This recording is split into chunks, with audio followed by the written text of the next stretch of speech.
Alright, so I know I should have done this a while ago, after Across the Spider-Verse came out. I know this video's late, but I just rewatched everything, so we're going to do it now. We're going to be doing my Spider-Man ranking video. It is finally here. My thoughts are going to be something, so let's dive on into my ranking.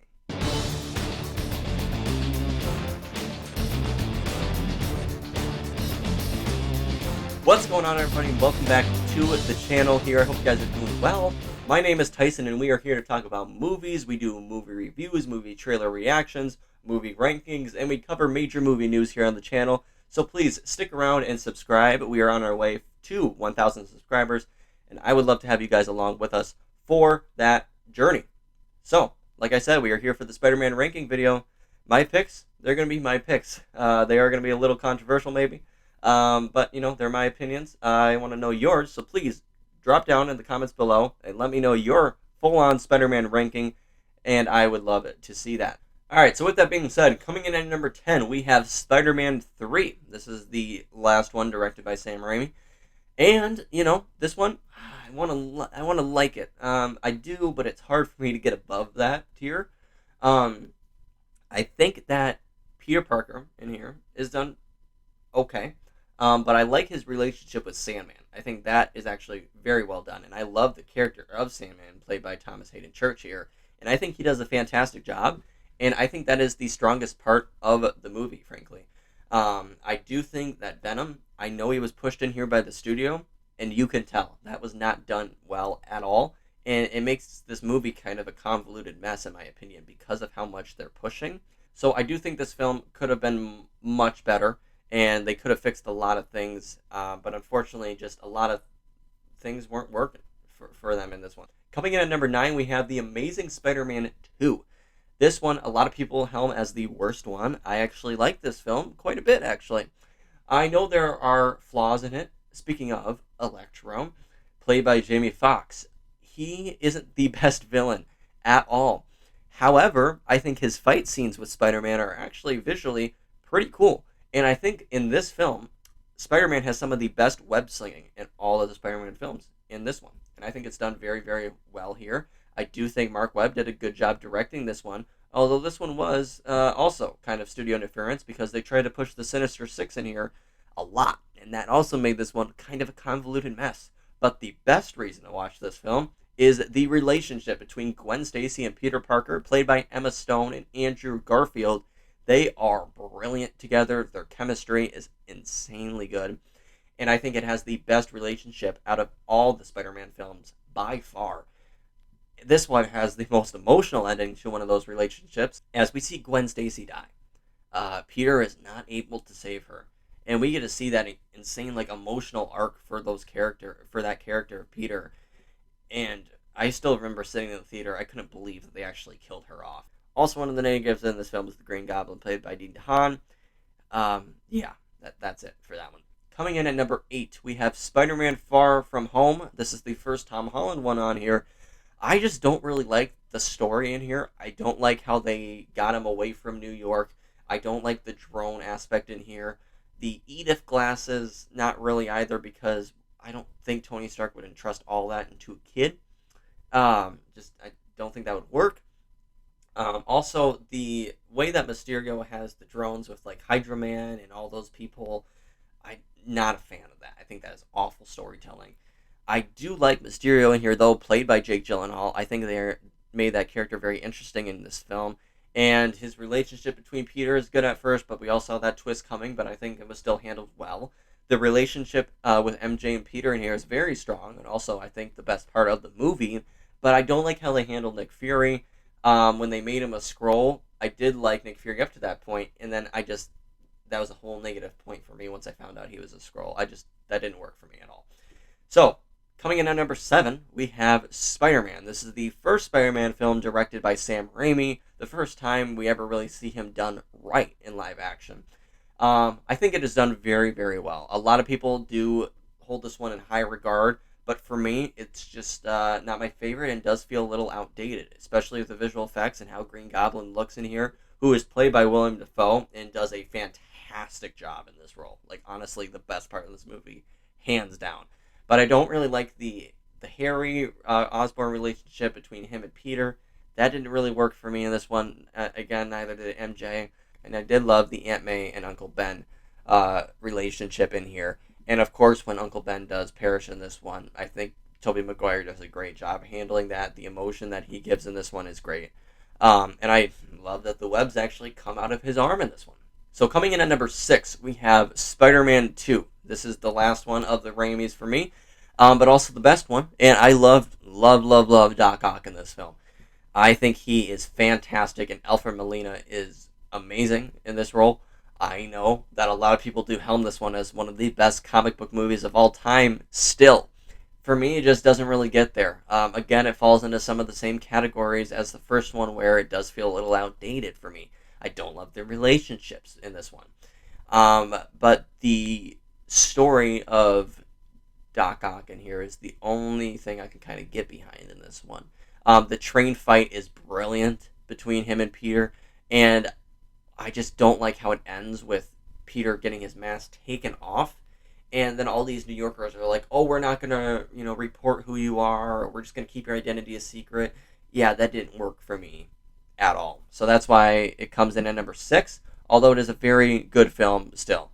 Coming in at number 5, we have The Amazing Spider-Man. This is the film that I grew up on. This is the first Spider-Man film I saw in theaters. I remember thinking this was the coolest thing as a kid. And this is also why Andrew Garfield, he is my favorite Spider-Man, hands down. And I think you can see why in here. His Peter Parker is brilliant. The relationship between Gwen Stacy and him, fantastic. Aunt May in here is played by Sally Field, who just does a fantastic job in everything she's in. I love her.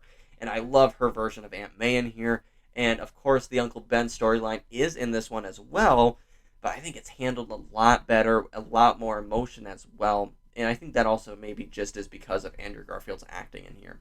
I think is brilliant. And I think how he handles his Uncle Ben dying, going after the people who tried to kill him, I think that sequence is done very well. I love the making of his web shooters. I love that scene. I love him making his suit until we get that final show of him, his reflection on the building when he leaps up on it. I think all that stuff is great. Mark Webb does a fantastic job directing this one. And that's why I love it. So it comes in at number 5. Coming in at number 4, we have Into the Spider-Verse. This film is on another level. I love this film so much. And I think the way that it was animated is, again, it tells a main character. I think the animation is a main character in the story. When I first saw this film, I was not that big on it like everybody else, but then I went back and rewatched it for Across the Spider-Verse, and I was missing out. I mean, I get why people love this film. It's just brilliant. The storytelling in here is so well done. It's one of the best origin stories, I think, and it is done by Miles Morales, who is just fantastic. The way that they're carrying out his story right now, and his character arc is developing movie after movie, I think is being done so well. Gwen Stacy in here is introduced as Spider-Gwen. Peter B. Parker in here is fantastic. Spider-Pig is great. The noir Spider-Man that Nicolas Cage plays is fantastic. I love that. I just love that whole storyline. I love I love Miles Morales' parents in here too. That's very emotional and one of the best parts of this movie, hands down. So, coming in at number 3, we have Spider-Man No Way Home. I absolutely think that this is one of the best theater experiences that I've ever had in a theater. Getting to see all 3 of our Spider-Man here on screen together, it was just fantastic and something that obviously was never done before, and this just meant so much for so many people. It was fan service, but it was fan service done right. We also got to see all of the villains that we know and love come back for this film, especially Alfred Molina, Jamie Foxx, and William Dafoe, who steals the show, quite frankly, once again. His acting is just phenomenal in here, and his fight scene between him and Tom Holland's Spider-Man is great. Obviously, he does kill Aunt May in this film. She gives the Uncle Ben speech of "with great power comes great responsibility." It's just, a lot of this movie is fantastic, but some of the story elements I can't get behind.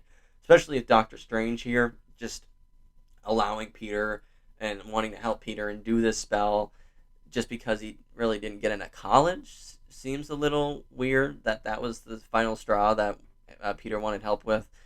I get that he doesn't want people to know his identity, but I just felt like that whole story arc could have been handled a little bit differently, and that is just why it's not as high on the list as for many people, just because some of the story elements in here I can't really get behind. But overall, this film, it's fantastic. Coming in at number 2, we have Spider-Man Across the Spider-Verse, the newest one to be released here, and it's already one of the best. It could go to number 1, but right now I have it at number 2. The animation in here is fantastic, a main character, but the story arc of both Miles Morales and Gwen Stacy in here are handled beautifully.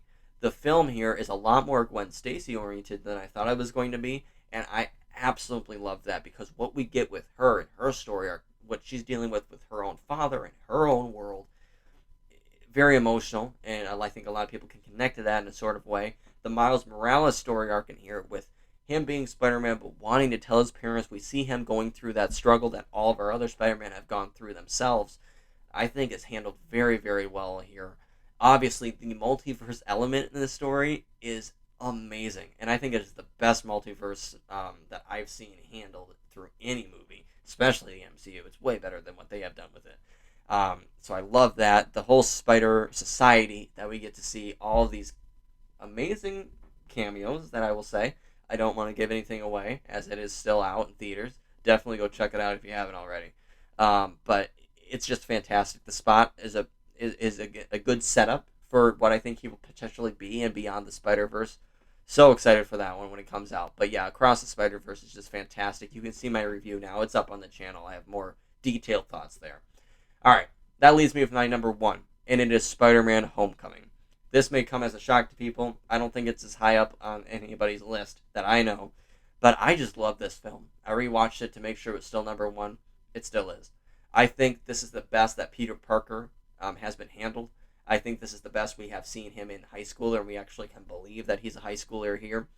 I love Tom Holland's portrayal of Spider-Man, and I think that this one does it justice. I think this one does it the best. Also, Vulture in here is fantastic, played by Michael Keaton. When that reveal came that he was Liz's dad, when Peter went up to that door, I think it's still one of the best reveals that Marvel's ever done. It's just fantastic how it's handled. I love the Tony Stark element in here. I think a lot of people thought he was going to overshadow the movie, but he didn't. He really does it, and he's not in it as much as people thought. He's not in it as much as I remembered it. I just rewatched it.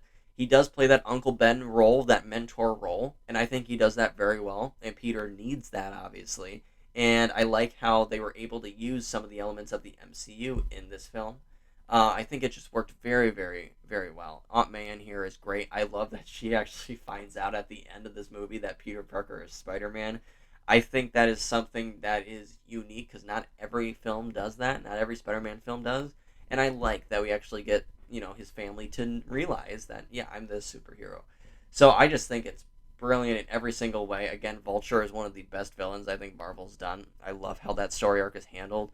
And I love that Ned and Peter Parker relationship in here. Their kind of bromance in here is great. And I actually can believe in it. And it does carry out very, very well throughout Tom Holland's trilogy. MJ in here, played by Zendaya, who's barely in this movie because Liz is the love interest here.